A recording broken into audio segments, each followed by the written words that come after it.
Hello दोस्तों, कैसे हैं आप लोग। मैं आपके लिए आज फिर से एक वीडियो लाया हूं जिसमें हम पढ़ेंगे 10th क्लास के वो इंपॉर्टेंट चैप्टर जिसमें हम लोग पढ़ रहे हैं आज चैप्टर नंबर 3 जिसका नाम है pair of linear equation in two variable. तो हमें पता है पेयर ऑफ लीनियर का मतलब क्या हो गया, जहां पर दो लाइन्स हैं। तो दो लाइन तीन टाइप्स की बन सकती हैं, इंटरसेक्टिंग, पैरेलल एंड कोइंसिडेंट। तो पहला क्वेश्चन इसी के बेस पे लेते हैं, ज़्यादा टाइम वेस्ट नहीं करते, सीधा स्टार्ट करते हैं। तो हमारे पास तीन कंडीशन इक्वेशन जो होती है स्टैंडर्ड फॉर्म होती है a1x प्लस b1y और plus c1 is equal to 0। दूसरी equation a2x b2y and plus c2 is equal to 0 again. ठीक है, ये हमारी दो इक्वेशंस हैं। तो इनको पता चल जाता है कि हमारी लाइंस कैसी हैं, इंटरसेक्टिंग है, पैरेलल है, कोइंसिडेंट है। सबसे पहले क्या करते हैं, हम निकालते हैं a1 अपॉन a2 और b1 अपॉन b2, यानी x का कोफिशिएंट और y के कोफिशिएंट को कंपेयर करते हैं। याद रखना आपकी इक्वेशन पहले स्टैंडर्ड फॉर्म में होनी जरूरी है। अगर स्टैंडर्ड फॉर्म में नहीं है तो पहले आप उसे कन्वर्ट करोगे।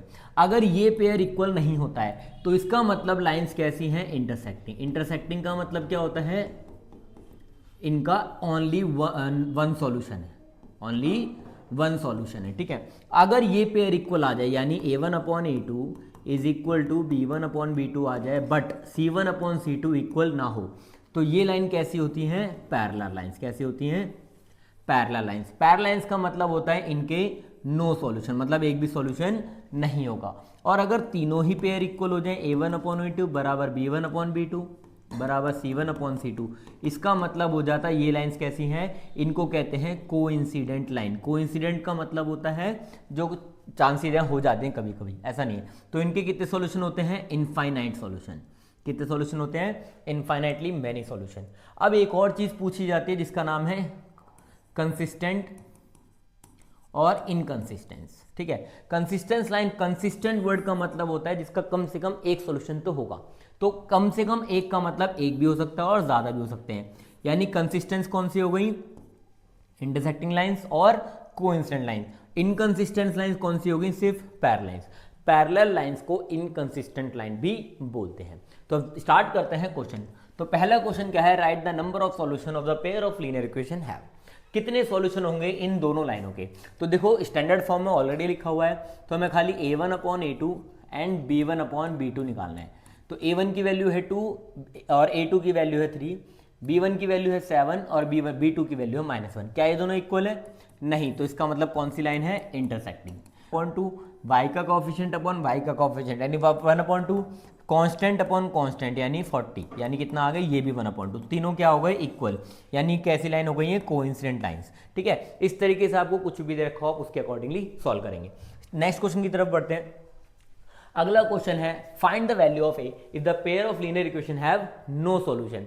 अब नो सॉल्यूशन में क्या होता है, a1 upon a2 is equal to b1 upon b2 but not equal to c1 upon c2। तो आपको a की वैल्यू निकालनी है। तो आप क्या करोगे, सबसे पहले x का कोएफिशिएंट यहाँ पर है 2 अपॉन यहाँ पर x का कोएफिशिएंट है a-1। ठीक है, b1 अपॉन b2 की वैल्यू, b1 का वैल्यू है हमारी a-3 अपॉन b2 की वैल्यू है हमारी 1।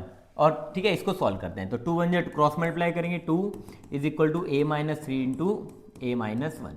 इसको सिंप्लीफाई कर लेंगे, a square minus a minus 3 and minus minus plus 3। ये सवाल आ जाएगा हमारा a स्क्वायर माइनस 4a और ये प्लस का इधर के माइनस का हो जाएगा +1। तो इसको इक्वेशन को सिंप्लीफाई कर देंगे, क्वाड्रेटिक फॉर्मूले से आंसर आ जाएगा। नेक्स्ट क्वेश्चन की तरफ बढ़ते हैं। Find the value of a if the pair of linear equation have only one solution. Only one solution का मतलब होता है इंटरसेक्टिंग लाइन, यानी a1 upon a2 is not equal to b1 upon b2। Simplify करते हैं, a1 की value आई 3, a2 की value आएगी a, b1 की वैल्यू -4 और b2 की वैल्यू 2। ठीक है, इनको क्रॉस मल्टीप्लाई करेंगे तो 3 2 जा 6 इज इक्वल टू -4a, लेकिन यहां पर इक्वल टू नहीं होता। तो a की वैल्यू क्या है, 6 अपॉन -4। तो आपका आंसर क्या होगा, 6 अपॉन -4, यानी कि a की वैल्यू 3 अपॉन 2 माइनस का नहीं है। बाकी कुछ भी हो कोई फर्क नहीं पड़ता, वो लाइंस कैसे हो जाएंगी, पैरेलल लाइंस। ठीक है, सिर्फ क्या नहीं होना चाहिए, a की वैल्यू 3/2 या 6/4। अगले क्वेश्चन की तरफ बढ़ते हैं। तो आप क्या करो, वीडियो पॉज करो, इसका आंसर कमेंट में करो और मैं जब सॉल्व करूंगा उसके बाद उसको वेरीफाई करना कि आपका आंसर सही आ रहा है या नहीं। तो मैं शुरू करता हूं, आप पॉज करके सॉल्व करेंगे। ठीक है, तो इक्वेशन आपको दे रखी है x + y is equal to 6, 3x - 2y is equal to 5। If it possible to solve का मतलब क्या हुआ, अगर किसी इक्वेशन का एक सॉल्यूशन होगा, यानी अगर वो इंटरसेक्टिंग लाइंस हैं तभी आप उन्हें सॉल्व करेंगे, वरना सॉल्व नहीं करेंगे। बस एक छोटी सी बात याद रखना। तो सबसे पहले हम यही चेक करते हैं, a1/a2 और b1/b2, यस पहला पेयर इक्वल नहीं है यानी ये इंटरसेक्टिंग है, तभी हम इसे सॉल्व करेंगे, वरना सॉल्व नहीं करेंगे। तो सॉल्व कैसे करेंगे, स्टार्ट करते हैं। पहला यूज करते हैं हम एलिमिनेशन मेथड। तो हम अपने माइंड में एक इमेज बनाते हैं कि हमें इस वेरिएबल को एलिमिनेट करना है, that is should be x और दैट शुड बी y। तो हम किसको एलिमिनेट करें, x को या y को, या अपनी इमेज बना लें। जैसे मान लेते हैं मैं इमेज बना रहा हूं, y को एलिमिनेट करना है, y को एलिमिनेट करेंगे तो y के कोएफिशिएंट सेम होने चाहिए। ये हमारी इक्वेशन 1 मान लेते हैं, ये इक्वेशन 2। तो हम क्या करेंगे, मल्टीप्लाई इक्वेशन 1 बाय 2, ताकि y का कोएफिशिएंट सेम हो जाए। इक्वेशन 1 को भी अगर इक्वेशन 2 को ही मल्टीप्लाई करना है तो उसको लिख देंगे इक्वेशन 2 बाय 1। तो हम इक्वेशन 2 को 1 से मल्टीप्लाई कर लेंगे, क्योंकि यहां पर अगर हम 2 से मल्टीप्लाई करते हैं तो y के कोएफिशिएंट सेम हो जाएंगे। देखो 2x plus 2y is equal to 12, और 1 से इसको करेंगे तो 3x minus 2y is equal to 5।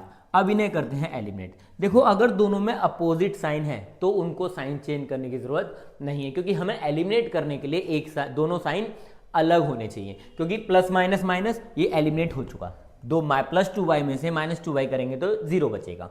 तो 3 और 2 5x हो गया इज इक्वल टू 12 और 5 17। तो x की वैल्यू कितनी हो जाएगी, 17/5। अब आपको क्या निकालना है, y की वैल्यू। तो इसको निकालने के लिए कहीं भी पुट कर देंगे। तो हमारे को दे रखा था x plus Y is equal to 6, put कर देंगे इक्वेशन फर्स्ट में, ठीक है, पुट इनटू फर्स्ट। तो क्या हो जाएगा, x की वैल्यू हमारी है 17/5 plus y is equal to 6, तो y हो जाएगा 6 माइनस 17/5। 5 6 30, 30 में से 17 गया तो दैट इज 13/5। तो ये आपकी आ गई y की वैल्यू। आप चाहें तो सब्स्टिट्यूशन यूज कर सकते हैं। इस मेथड का नाम हो गया एलिमिनेशन। अब करेंगे हम सब्स्टिट्यूशन। तो सब्स्टिट्यूशन के लिए क्या करते हैं, किसी भी एक इक्वेशन को ले लेते हैं और उसके अंदर के वेरिएबल को निकाल के सब्स्टिट्यूट करते हैं। सब्स्टिट्यूट वर्ड का मतलब होता है एक वेरिएबल की वैल्यू उठा के दूसरे वेरिएबल में पुट कर देना। तो यहां पर हम लेंगे x plus Y is equal to 6, यहां लिखेंगे फ्रॉम इक्वेशन फर्स्ट। सबसे इजी इक्वेशन दिख रही है, ठीक है। यहां क्या करेंगे, y की वैल्यू निकालते हैं तो हो जाएगी 6 माइनस एक्स। तो अब क्या कर देंगे, जो वैल्यू हमने निकाली है इसको कर देंगे पुट इनटू अदर। जो भी हमने जिससे हमने वेरिएबल से वैल्यू निकाली है उससे दूसरी इक्वेशन में वैल्यू को पुट करते हैं। अगर फर्स्ट से निकाले तो सेकंड में पुट करेंगे, सेकंड से निकाल रहे हैं तो फर्स्ट में पुट करेंगे। तो इक्वेशन 2 है 3x minus 2y is equal to 5, and y के प्लेस पर हम लिखते हैं 6 minus X which is equal to 5। तो 3x माइनस 12 और minus minus plus 2x which is equal to 5। तो 3x और 2x कितना हो जाता है, 5x इज इक्वल टू कितना हो जाएगा, 12 इधर के प्लस का 17। तो x कितना हो गया, अगेन 17/5। आप किसी भी मेथड से सॉल्व करेंगे आंसर सेम आएगा, अगेन सेम। अब इसकी वैल्यू उठा के इक्वेशन 2 में पुट कर देंगे इक्वेशन 1 में, तो आपको दूसरे वेरिएबल की वैल्यू मिल जाती है। तो ये होता है एलिमिनेशन और सब्स्टिट्यूशन। अब कुछ स्टेटमेंट वाले क्वेश्चन देख लेते हैं, ठीक है। अब यहाँ पर आपको क्या करना है, कुछ अलग क्वेश्चन देखते हैं। यहाँ पर देखो इस क्वेश्चन में क्या है, ये कह रहा है सिंप्लीफाई करना है इन दोनों इक्वेशन को। अब भाई अगर मैं इसमें यानी 13x plus 17y is equal to 9 and 17x plus 13y is equal to 21, अगर मैं इस टाइप के क्वेश्चन में सब्स्टिट्यूट या एलिमिनेट करना चाहूंगा तो बहुत लेंथ हो जाएगी, बहुत लेंथी हो जाएगा। रीजन क्योंकि 13 17 ये तो छोटी सी डिजिट्स ली है मैंने, लेकिन इससे बड़ी बड़ी भी डिजिट्स आ जाए तो थोड़ी सी कैलकुलेशन में प्रॉब्लम आती है। तो इसके ऐसे टाइप के क्वेश्चन के लिए हम एक मेथड यूज करते हैं जिसका नाम है एडिशन एंड सब्ट्रैक्शन, ठीक है। क्या करेंगे, एडिशन एंड सब्ट्रैक्शन, यानी एक बार इस इक्वेशन को ऐड कर दो और एक बार इस इक्वेशन को सब्ट्रैक्ट कर दो। सबसे इजी तरीका होता है इस क्वेश्चन को सॉल्व करने का। तो एक बार ऐड करते हैं, अगर हम दोनों को ऐड कर देंगे तो क्या मिलेगा, ये हो जाएगा 30x plus 30y equal to 30। Now divide by 30 कर देते हैं दोनों तरफ, लेफ्ट साइड और राइट साइड। 30 से डिवाइड करते ये आ जाएगा 31 या 30, x plus Y is equal to 1। ये हमारी एक नई इक्वेशन बन जाएगी। सेम एक बार सब्ट्रैक्ट कर देते हैं, अगर ये सब्ट्रैक्ट करेंगे तो क्या हो जाएगा, 13 में से 17 गया तो माइनस का 4x प्लस 17 में से 13 गया तो again 4y is equal to 9 में से 21 गया तो माइनस का 12। माइनस 4 से डिवाइड कर दो या 4 से, वो आपकी चॉइस है। माइनस 4 से कर दिया तो यहाँ बचेगा, माइनस से माइनस कट जाएगा, 4 से 4 या बचा x प्लस माइनस माइनस 4 से 4 गया y is equal to minus से माइनस गया 4 या 12 यानी 3। दूसरी इक्वेशन ये गई। अब इसको सॉल्व करना बहुत आसान है, x प्लस वाई ये है और x माइनस वाई 3 है। मैंने आपको बताया एलिमिनेशन लगा दो, y से y गया, x और x 2x is equal to 4, तो x की वैल्यू कितनी आ जाएगी 4/2 that is 2, x is equal to आ गया 2, अगर x 2 है तो 2 + y किसके बराबर था 1 के, y की वैल्यू कितनी आ जाएगी -1। देखो इससे इजी तरीका नहीं है इस टाइप के क्वेश्चन, लेकिन आपको पता कैसे चलेगा कि एडिशन सब्ट्रैक्शन लगा कहाँ सकते हैं। देखो x के और y के कोफिशिएंट इंटरचेंज होते हैं, सेम कोफिशिएंट्स होते हैं, बस इसका सिंपल तरीका है इस टाइप के क्वेश्चन का, अगर x और y के कोफिशिएंट्स इंटरचेंज हो गए हैं तो आप क्या लगा सकते हो वहां पर, ये एडिशन सब्ट्रैक्शन मेथड। बढ़ते हैं अगले क्वेश्चन की तरफ, ठीक है। Question number 6, the larger of 2 supplementary angles, 2 supplementary angle है। तो जब भी सप्लीमेंट्री एंगल्स की बात कर रहा है तो इसका मतलब आपको पहले दिमाग में आ गया सप्लीमेंट्री एंगल वो एंगल होता है जिनका सम क्या होता है 180। तो लेट कर लेते हैं हमारा पहला एंगल क्या है, लेट कर लेते हैं हम पहला angle first is equal to X और एंगल सेकंड जो हो गया हमारा वाई। हमें पता चल गया दोनों एंगलों का सम कितना है 180 डिग्री, ठीक है 180 डिग्री, और उन दोनों का जो डिफरेंस है एक्सीड द स्मॉलर, क्या कह रहा है angle exceed the smaller by 18, तो जो छोटा एंगल है वो कितना है 18 का फर्क है, यानी इन दोनों में जो डिफरेंट है, मान लेता हूं ये ग्रेटर है और ये स्मॉलर है, तो ग्रेटर वाले में से अगर स्मॉलर वाले को माइनस करते तो मिलेगा 18 डिग्री। इक्वेशन बन गई, सॉल्व करना आसान है, क्या करो एलिमिनेशन लगा दो या सब्स्टिट्यूशन लगा दो, y से y गया 2x इज इक्वल टू 198 और x इज इक्वल टू 99, अगर x 99 है तो y कितना हो जाएगा 81, ये आपके दोनों आंसर आ गए। देखो दोनों का सम 180 है और दोनों का जो डिफरेंस है वो 18 है, दैट्स इट। बढ़ते हैं अगले क्वेश्चन की तरफ, बस आपको इक्वेशन सुननी है, समझना है और आंसर निकालना है, और अगर आपको लगता है ये क्वेश्चन आपको आता है तो सिर्फ दोबारा बता रहा हूं, पॉज करो वीडियो और कमेंट में आंसर देखो, फिर मैच करते हैं आंसर सही है या गलत है। The age of the father is 4 times the age of his son.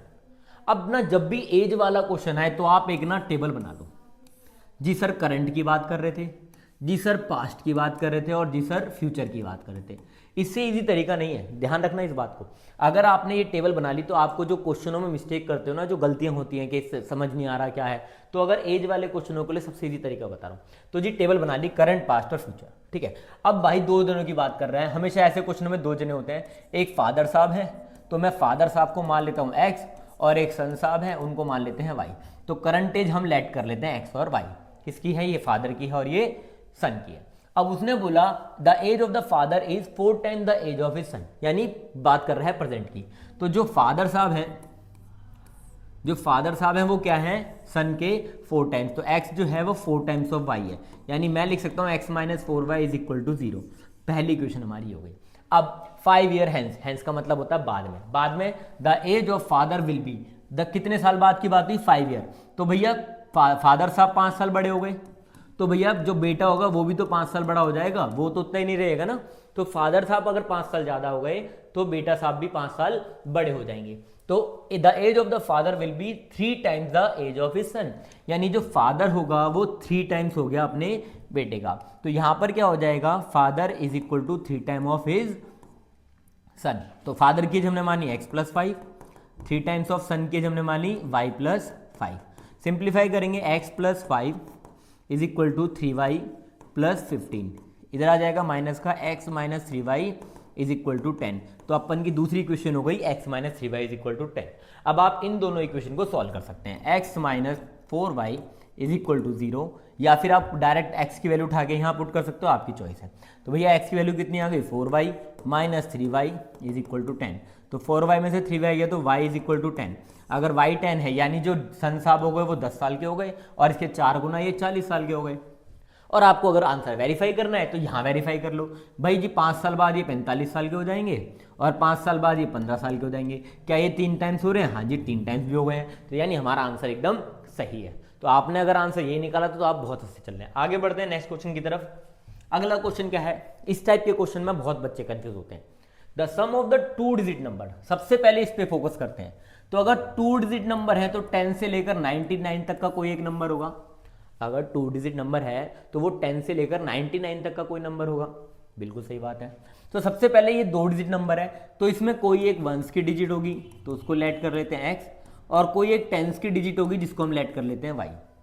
तो सबसे पहले आप कुछ मत करो, ये ओरिजिनल नंबर लिखो, क्या बनेगा।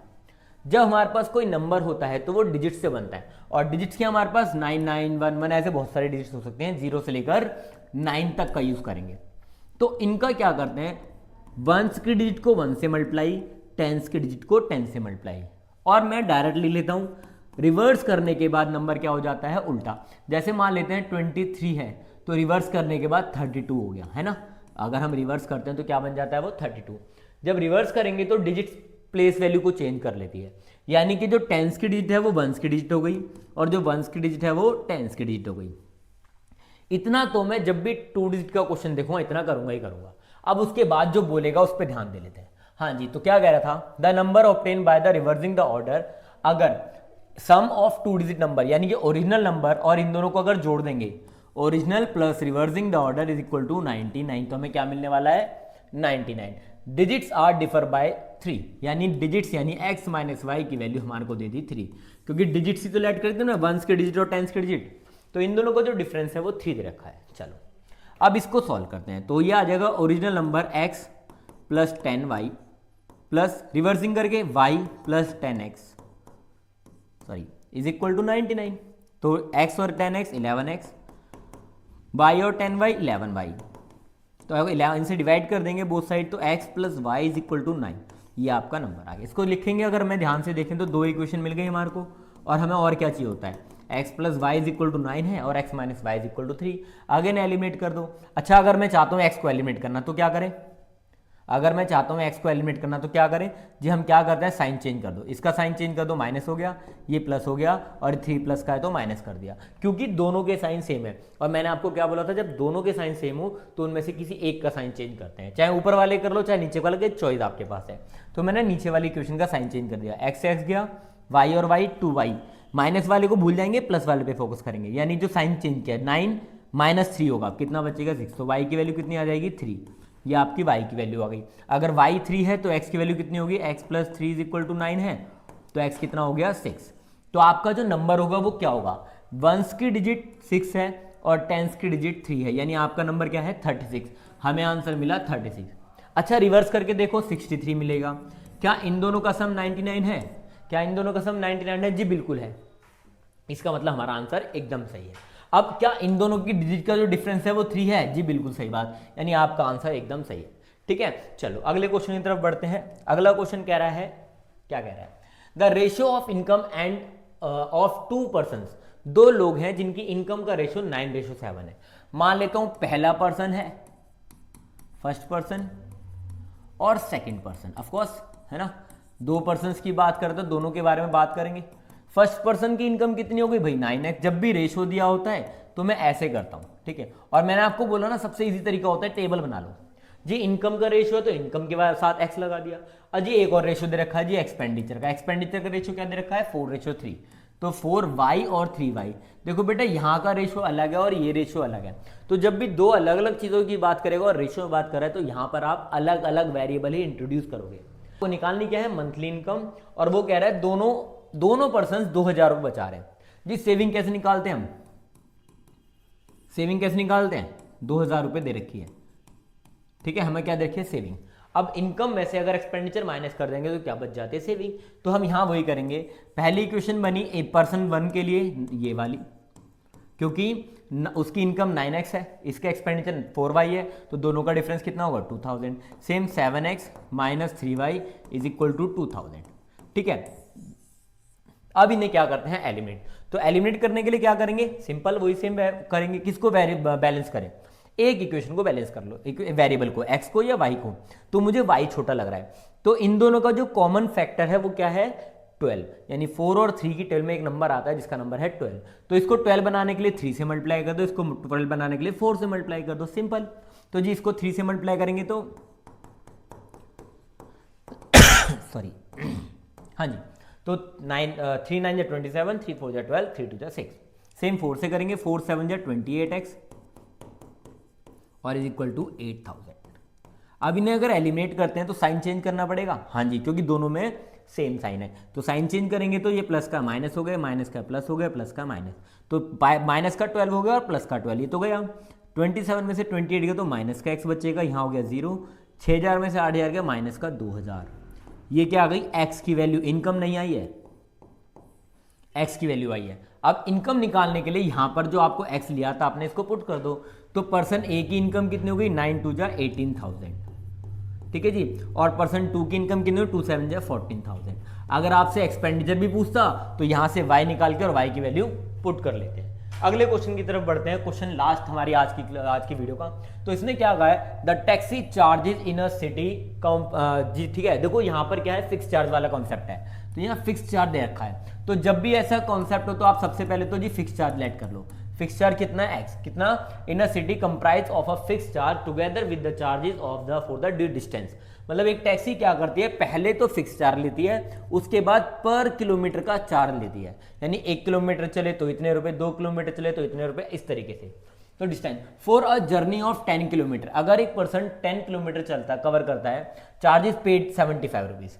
तो भैया पहला पर्सन कितना है, 75। मान लेते हैं पर किलोमीटर चार्ज कितना है, वाई रुपीज है, ठीक है। 5 रुपीज क्या हमारा पर किलोमीटर चार्ज। तो इसने बोला 10 किलोमीटर के कितने रुपए पेड करे, 75 रुपीज। यानी पहले तो वो फिक्स चार्ज देगा, अगर वो टैक्सी में बैठ रहा है तो पहले तो वो फिक्स चार्ज देगा, फिर 10 रुपए के हिसाब से पर किलोमीटर का चार्ज, यानी 3 किलोमीटर चले तो 30 रुपए हो गए, 4 किलोमीटर चले 40 रुपए हो गए, पर किलोमीटर का चार्ज बढ़ रहा है। तो टोटल मिला के उसने 75 रुपीज दे दिए, ठीक है। ऐसे ही सेम एक पर्सन और आया दूसरा, जिसने 15 किलोमीटर का डिस्टेंस ट्रेवल किया और पेड कितने कर दिए, 110 रुपए जी। तो फिक्स चार्ज तो वो भी देगा और 15 किलोमीटर के वाई रुपए के हिसाब से देगा। टोटल कितने कर दिए, 110 रुपए। अब आपसे कह रहा है 25 किलोमीटर के कितने देगा, तो 25 किलोमीटर के कितने हो गए, एक्स रुपए तो वो भी देगा और 25 के हिसाब से वाई रुपीज के हिसाब से देगा। अब पहले आप यहां से एक्स वाई निकाल के इसमें पुट कर लेंगे। तो एलिमिनेट करते हैं, साइन चेंज ऑफ कोर्स, क्योंकि दोनों के साइन सेम है। ये कट गया, 10 में से 15 गया तो माइनस का 5y इज इक्वल टू 75 में से 110 गया तो कितना बचेगा, 25 और 10 35, माइनस का 35, माइनस से माइनस कट गया, y इज इक्वल टू 7, यानी पर किलोमीटर चार्ज कितने रुपए है, 7 रुपए, ठीक है। अब यहाँ वैल्यू पुट करेंगे, x प्लस 10, y की value 7 is equal to 75, x is equal to कितना हो जाएगा, इधर आके माइनस का 70, तो x कितना बचेगा बेटा, 5। यानी उसका जो फिक्स चार्ज है वो है 5 रुपये। फिक्स चार्ज आ गया 5 रुपये, पर किलोमीटर चार्ज आ गया 7 रुपीज़। तो अब देखते हैं आंसर हमारा 25 किलोमीटर कितना है। तो x के कितने रुपए आए, यानी फिक्स चार्ज आया 5 रुपये, 25 पर किलोमीटर का 7 रुपीज़, तो 5 प्लस 7 टू जा 14, 7 5 30, यानी 175। आंसर आ गया 180 रुपीज़। यानी जो हमारा पर्सन है वो 25 किलोमीटर के 180 रुपीज़ पेड करेगा, ठीक है। अगर वीडियो पसंद आए तो लाइक शेयर सब्सक्राइब जरूर करना। आज की वीडियो के लिए इतना ही, मिलते हैं अगली वीडियो में।